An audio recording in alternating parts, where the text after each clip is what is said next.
Hi friends, Siragadikka ஆசை பார்ப்போமா?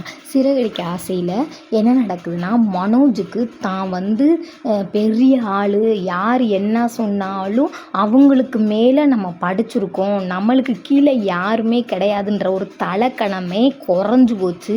அது எப்படி குறைஞ்சி போச்சு அப்படின்னு சொன்னால், கிறிஸு ரோஹிணி ஒரு ஸ்டோர் ரூமில் விட்டுட்டு போயிருக்காங்க. அப்போ அந்த பையன் வாய்க்கு வந்த 4-5 கேள்வியை மாற்றி மாற்றி கேட்க அவருக்கு பதிலே சொல்ல தெரியலை. ஐயோ, அப்படியே போட்டு சொரிஞ்சுக்கிட்டு அப்படியே மண்டையை குழப்பிக்கிட்டு முடியை பிச்சுட்டு அப்படியே யோசிக்கிறாரு. அவன் சொல்கிற கேள்விக்கு பதில் சொல்ல தெரியல, ஜீவாவுக்கும் பதில் சொல்ல தெரியலை. அப்போ என்னடா செய்ய அப்படின்னு சொல்லிட்டு கொஞ்சம் நேரம் கழித்து ரோஹிணி வராங்க. ரோஹிணி வந்த உடனேயும், எம்மா தாயே, உன் மகனை கூட்டிகிட்டு போயிருமா, நான் தான் எல்லாத்துக்கும் பெரிய ஆளுன்னு நினச்சேன், இப்போ என் தலகணத்தையே உன் மகன் குறைச்சிப்பிட்டியா, நல்லபடியாக கூட்டிகிட்டு போ அப்படின்னு சொன்னால். ஆனால் ஸ்நாக்ஸ் அவன் வாயை மூடணும்னு அவ்வளோ ஸ்நாக்ஸு, பீஸா, பர்கர், அது இதுன்னு வாங்கி கொடுத்துருக்காரு. இவ்வளோ ஏண்டா சாப்பிட்டேன், எனக்கு மனோஜ் அப்பா தான் வாங்கி கொடுத்தாரு, அதனால தான் சாப்பிட்டேன் அப்படின்னு. இனி பார்த்திங்கன்னா மனோஜும் இந்த கிறிஸ்பைலும் ரொம்ப அட்டாச் ஆக போகிறாங்க.